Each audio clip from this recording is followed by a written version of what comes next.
ဒီကာလမှာရင်းနှီးမြှုပ်နှံခြင်းသူတွေစီးပွားရှာခြင်းသူတွေအတွက်ဆိုလို့ရှိရင်လည်းကျွန်တော် MG ကအသစ်ဝင်လာတဲ့ MG Rovi EV taxi လေးတွေလည်းရှိမယ်။ taxi ဆိုတဲ့သဘောကမောင်းရတဲ့လူထက်ကိုစီးရတဲ့လူကပိုပြီးအရေးကြီးတယ်ပေါ့နော်။ကျွန်တော် EV taxi ဖြစ်တဲ့အတွက်ကျွန်တော်စီးဖို့ကုန်ကြစိတ်တွေ trade room မရှိဘူး။ကားလေးကိုကျွန်တော်0 to 100ကိုအားအပြည့်သွင်းထားမယ်ဆိုလို့ရှိရင်ကျွန်တော်အားပြတ်မသွင်းမင်းနဲ့လည်းကျွန်တော်2ရက်3ရက်လောက် AC line မှာပြေးဆွဲနေလို့ရတယ်ပေါ့နော်။မင်္ဂလာပါဗျာကျွန်တော်ခရီးရပြောက်ချင်းပါပဲစိတ်ဝင်စားဖို့ကောင်းတဲ့ကားလေးစီးရှိတယ်ဆိုလို့မြန်မာ Plaza ရဲ့ promotion area မှာကျင်းပပြုလုပ်နေတဲ့ MG ရဲ့ Catch the Summer Drive ဆိုတဲ့ပွဲလေးကိုရောက်ရှိနေရပါတော့ဒီပွဲလေးကိုတော့ကျွန်တော် April 30ရက်မေလ1ရက်2ရက်မှာကျင်းပပြုလုပ်နေတာဖြစ်တယ်ဒီပွဲလေးမှာစိတ်ဝင်စားဖို့ကောင်းတဲ့ကားလေးကဘယ်ကားလေးဖြစ်မလဲဆိုတော့စက်ကြည့်ရအောင်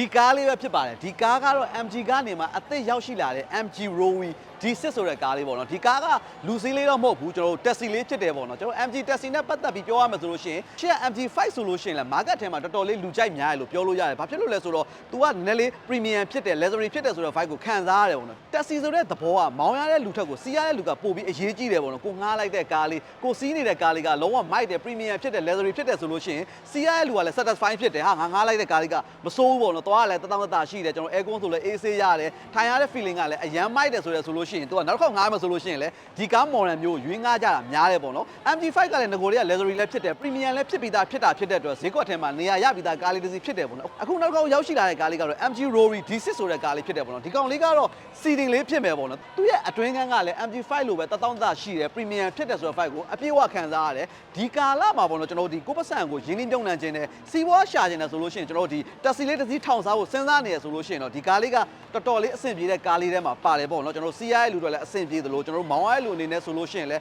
ကျွန်တော် EV taxi ဖြစ်တဲ့အတွက်ကျွန်တော်စီးဖို့ကုန်ကြစိတ်တွေ trade room မရှိဘူးကျွန်တော်ဒီပေါ့နော်ကိုယ့်အိမ်မှာ charging လေးဆင်ပြီးတော့ဒီကားလေးကိုပြေးဆွဲမယ်ဆိုလို့ရှိရင်လည်းကိုယ့်အတွက်အများကြီးပေါ့နော်စီးပွားရေးအတွက်မှာအဆင်ပြေတဲ့အပိုင်းလေးမှာရှိတယ်ပေါ့နော်ဒီကားလေးရဲ့အချက်လက်အဖြစ်ပြောရမယ်ဆိုလို့ရှိရင်ဒီကားလေးက CLTC နဲ့ဥမာ driving range ဆိုလို့ရှိရင်လည်း920ရမယ် battery capacity ဆိုလို့ရှိရင်လည်းကျွန်တော်50 kWh တရှိတယ်ပေါ့နော် driving range 920လောက်ရတာဖြစ်တဲ့အတွက်တကယ်လို့ဒီကားလေးကိုကျွန်တော်0 to 100ကိုအားအပြည့်သွင်းထားမယ်ဆိုလို့ရှိရင်ကျွန်တော်အားပြတ်မသွင်းမင်းနဲ့လည်းကျွန်တော်2ရက်3ရက်လောက် AC line မှာပြေးဆွဲနေလို့ရတယ်ပေါ့နော်ဒါပေမဲ့အဲ့လိုမျိုးလောက်တာတက်စားလို့ရှိရင်ကျွန်တော် taxi သမားတွေအနေနဲ့ဆိုလို့ရှိရင်ဘယ်လိုလေးရပိုကောင်းလဲဆိုတော့ကျွန်တော်တရက်ကိုကျွန်တော်0 to 100အားအပြည့်သွင်းထားမယ်သွင်းထားပြီးွားပြီဆိုလို့ရှိရင်ကျွန်တော်တရက်ကိုပြေးဆွဲမယ်ပထမချက်အနေနဲ့ဆိုလို့ရှိရင်လည်းကုန်ကြစိတ်ပိုင်းရလဲနည်းနည်းလေးတက်တာသွားမယ်နောက်ချက်ဆိုလို့ရှိရင်တော့ကိုကားလေးကလည်းအားအပြည့်နီးပါးမှာရှိတာဖြစ်တဲ့အတွက်ကိုသွားချင်တဲ့လမ်းကြောင်းကို AC တက်တက်နဲ့သွားလို့ရတယ်ပေါ့နော်ကျွန်တော်ဒီအားကုန်မှာတို့ဘာလို့ညာတို့ကိုလည်းတိတ်ပြီးခေါင်းကိုက်စရာမလိုတော့တဲ့အနေအထားလေးမှာရှိတယ်နောက်ပြီးလို့ရှိရင်ဒီကားရဲ့ motor power ဆိုလို့ရှိရင်လည်း95အထိတောင်ရှိတာဖြစ်တဲ့အတွက်မြို့ရင်းမှာ taxi ပြေးဆွဲမယ်ဆိုလို့ရှိရင်အဆင်ပြေသလိုခရီးသွားမယ်ဆိုလို့ရှိရင်လည်း AC ဆိုတဲ့အနေအထားလေးမှာရှိတယ်ပေါ့နော်အဲ့တော့ကျွန်တော်ဒီကားလေးရဲ့အတွင်းကန်းလေးတွေကိုနည်းနည်းလေးလိုက်ပြโอเคကဲဒါလေးကတော့သူ့ရဲ့အတွင်းကန်းလေးပဲဖြစ်ပါတယ်ကျွန်တော် MG ကတင်သွင်းတဲ့ကားဖြစ်တဲ့အတွက်သူ့ရဲ့ vibe ကလည်း MG ရဲ့ vibe အတိုင်းပဲအများကြီးပြောင်းလဲသွားတာမရှိဘူးကြည့်လိုက်တာနဲ့ကိုရိုးရိုးရှင်းရှင်းနဲ့တကယ်ကိုပေါ့နော်ဒီ premium ဖြစ်တယ်ဆိုတဲ့ vibe ကိုအပြည့်အဝခံစားရမှာဘာလို့လဲဆိုတော့ဒီနားတွေကအစ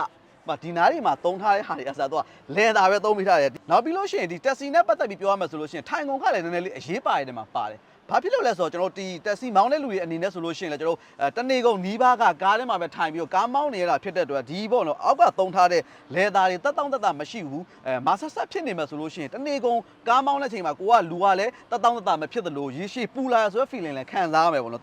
तू သုံးထားတဲ့ဒီလဲသားအသားလေးက तू ကလဲသားနဲ့ရှက်မိုင်းလို့မျှပြီးသုံးပေးထားတယ်လဲသားသားကလည်းတက်ရှိတာဖြစ်တဲ့အတွက်ကားမောင်းတဲ့လူအနေနဲ့လည်းအဆင်ပြေသလိုအနောက်ကထိုင်စီးရတဲ့လူတွေအတွက်ကိုလည်းအများကြီးအဆင်ပြေကားလေးတစ်စီးဖြစ်တယ်ပေါ့နော်ဒါလေးကတော့ MG ကအသစ်တင်သွင်းလာတဲ့ MG Rovi D6 ဆိုတဲ့ကားလေးပေါ့နော်ကျွန်တော်နောက်ပြီးလို့ရှိရင်နောက်ဖုန်းလေးချက်လိုက်ပြပေးမယ်အဲ့ဒါလည်းအရေးကြီးတယ်ဘာလို့တခါလေကြာလို့ရှိရင်ကျွန်တော်တို့ပြအောင်မှာခရီးသွားမဲ့လူတွေအတွက်ဆိုလို့ရှိရင်ပျက်စီးတွေဘာတွေထဲဖို့အတွက်ဆိုလို့ရှိရင်လည်းနောက်ဖုန်း space ကလည်းအရေးကြီးတယ်အဲ့ဒါလည်းချက်ပြကြတယ်